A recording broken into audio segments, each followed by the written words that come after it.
বাংলাদেশের রাজনৈতিক অঙ্গনে সাম্প্রতিক সময়ের সবচেয়ে আলোচিত চাঞ্চল্যকর এবং হৃদয়বিদারক ঘটনা ইনকিলাব মঞ্চের সাবেক মুখপাত্র শরীফ ওসমান বিন হাদি হত্যাকাণ্ডের তদন্তে এবার যুক্ত হল এক নতুন এবং নাটকীয় অধ্যায়। যে খুনিদের ধরতে বাংলাদেশের আইন শৃঙ্খলা রক্ষাকারী বাহিনী হন্যে হয়ে মাঠে নেমেছিল, যারা দেশজুড়ে এক ভয়াবহ ত্রাসের রাজত্ব কায়েম করে রাতারাতি যেন হাওয়ায় মিলিয়ে গিয়েছিল, শেষমেশ তাদের শেষ রক্ষা আর হল না। তবে অবাক করার মতো বিষয় হল, এই দুর্ধর্ষ খুনিরা বাংলাদেশের সীমানার ভেতরে নয়, বরং ধরা পড়েছে পার্শ্ববর্তী দেশ ভারতে। ভারতের পশ্চিমবঙ্গ প্রদেশের পুলিশের বিশেষ শাখা বা স্পেশাল টাস্ক ফোর্স STF অত্যন্ত শ্বাসরুদ্ধকর এবং সুপরিকল্পিত এক রোমাঞ্চকর অভিযানের মাধ্যমে গ্রেফতার করেছে শরীফ উসমান বিন হাদি হত্যা মামলার প্রধান আসামি ফয়সাল করিম মাসুদ এবং তার অন্যতম প্রধান সহযোগী আলমগীর হোসেনকে। ভারতীয় স্বনামধন্য সংবাদ মাধ্যম ANI এবং পশ্চিমবঙ্গ পুলিশের আনুষ্ঠানিক বরাত দিয়ে এই চমকপ্রদ খবরটি যখন প্রথম সামনে আসে, তখন গোটা দেশেই রীতিমতো তোলপাড় শুরু হয়ে গেছে। চায়ের দোকান থেকে শুরু করে সামাজিক যোগাযোগ মাধ্যম সর্বত্রই এখন কেবল এই একটি বিষয় নিয়েই তুমুল আলোচনা চলছে। নেটিজেনদের মাঝেও চলছে খুশির বন্যা এবং স্বস্তির নিঃশ্বাস। আজ আমরা আপনাদের সামনে ধাপে ধাপে বিস্তারিতভাবে জানাবো ঠিক কিভাবে এই ধুরন্ধর খুনিরা দেশের মাটি থেকে পালিয়েছিল, কিভাবে তারা ভারতের বিভিন্ন প্রান্তে দিনের পর দিন আত্মগোপন করেছিল এবং ঠিক কী ভয়ঙ্কর উদ্দেশ্যে তারা পুনরায় বাংলাদেশে প্রবেশের এক নতুন ছক কষছিল। পুরো বিষয়টি যেন হার মানায় যে কোনো টান টান উত্তেজনার সিনেমার গল্পকেও। আপনারা সবাই খুব ভালোভাবে জানেন, ইনকিলাব মঞ্চের সাবেক তুখোর মুখপাত্র শরীফ উসমান বিন হাদিকে অত্যন্ত নির্মম এবং পৈশাচিক কায়দায় খুন করা হয়। এই মর্মান্তিক হত্যাকাণ্ড দেশের রাজনীতিতে কেবল গভীর শোকেরই জন্ম দেয়নি, বরং সাধারণ মানুষের মনে এক তীব্র ক্ষোভ এবং হতাশারও সৃষ্টি করেছিল। এই বর্বরচিত হত্যাকাণ্ডের পর থেকেই মামলার প্রধান আসামি পটুয়াখালীর বাসিন্দা ৩৭ বছর বয়সী রাহুল ওরফে ফয়সাল করিম মাসুদ এবং ঢাকার বাসিন্দা ৩৪ বছর বয়সী আলমগীর হোসেন সম্পূর্ণ নিখোঁজ ছিল। এই দুজনই ছিলেন ছাত্রলীগের সাবেক ডাকসাইটে নেতা।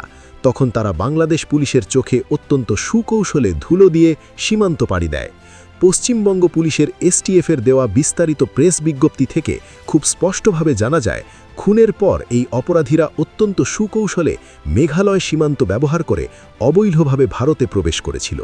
মেঘালয়ের দুর্গম পাহাড়ি এবং বিপদসংকুল এলাকা ব্যবহার করে তারা মূলত আইন শৃঙ্খলা রক্ষাকারী বাহিনীর কড়া নজরদারি এড়াতে সক্ষম হয়। ভারতে প্রবেশের পর তারা কিন্তু কোনো একটি নির্দিষ্ট জায়গায় স্থির থাকেনি।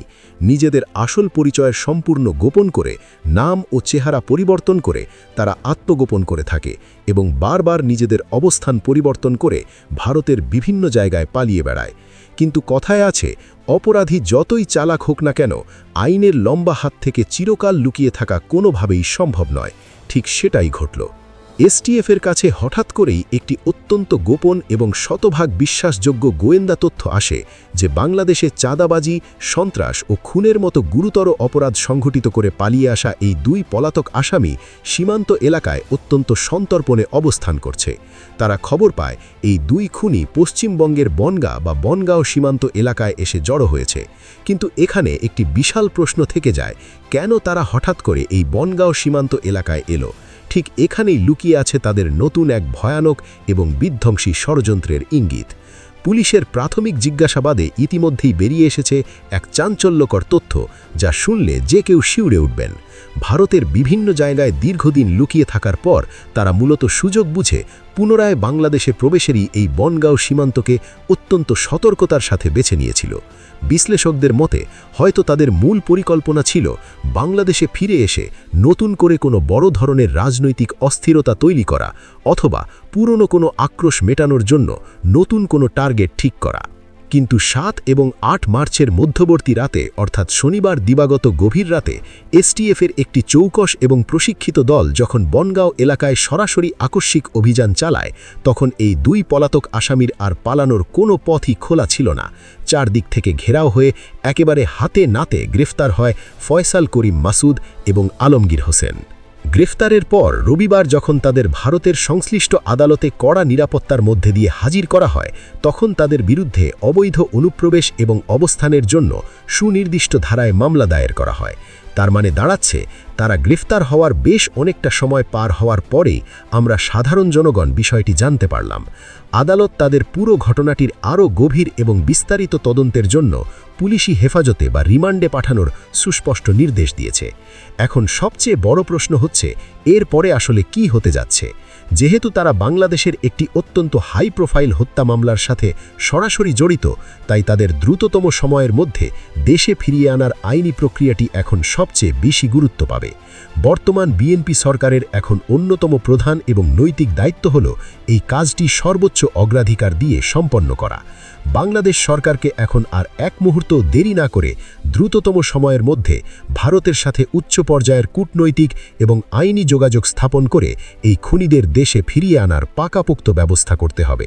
শরীফ উসমান হাদির শোকসন্তপ্ত পরিবার এবং তার রাজনৈতিক সহযোদ্ধারা দীর্ঘদিন ধরে যে ন্যায় বিচারের আশায় পথ চেয়ে আছেন, এই গ্রেফতারের মধ্যে দিয়ে সেই কাঙ্ক্ষিত বিচারের পথ অবশেষে উন্মুক্ত হল বলে দৃঢ়ভাবে আশা করা যায়। এই খুনিদের দেশে এনে অত্যন্ত কঠোর জিজ্ঞাসাবাদের মাধ্যমে পুলিশের বের করতে হবে এই উসমান হাদি হত্যাকাণ্ডের পেছনে আর কারা কারা সরাসরি জড়িত ছিল, এর মাস্টারমাইন্ড বা মূল হোতা আসলে কে, এবং ভারতে পালিয়ে যাওয়ার ক্ষেত্রে তাদের কারা আর্থিকভাবে, রাজনৈতিকভাবে এবং লজিস্টিক্যালি সহযোগিতা করেছিল তা জাতির সামনে পরিষ্কার হওয়া প্রয়োজন। রাজনীতির মাঠে দলীয় বা মতাদর্শগত পার্থক্য থাকতেই পারে, এটাই গণতন্ত্রের সৌন্দর্য, কিন্তু দিনের পর দিন চাঁদাবাজি, গুম এবং গুপ্তহত্যার মতো জঘন্য অপরাধ করে বিচারের হাত থেকে পার পেয়ে যাওয়ার যে অসংস্কৃতি এদেশে গড়ে উঠেছে, তা এই নতুন বাংলাদেশে আর কোনোভাবেই চলতে দেওয়া যাবে না।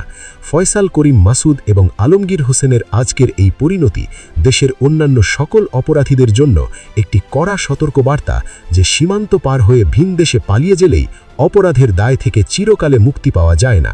আমরা আমাদের চ্যানেলের পক্ষ থেকে এই ঘটনার প্রতিটি আপডেটের দিকে কড়া নজর রাখছি এবং আপনাদের জানাতে বদ্ধপরিকর। তবে দর্শক, একটি অত্যন্ত গুরুত্বপূর্ণ বিষয় আপনাদের অবশ্যই মাথায় রাখতে হবে।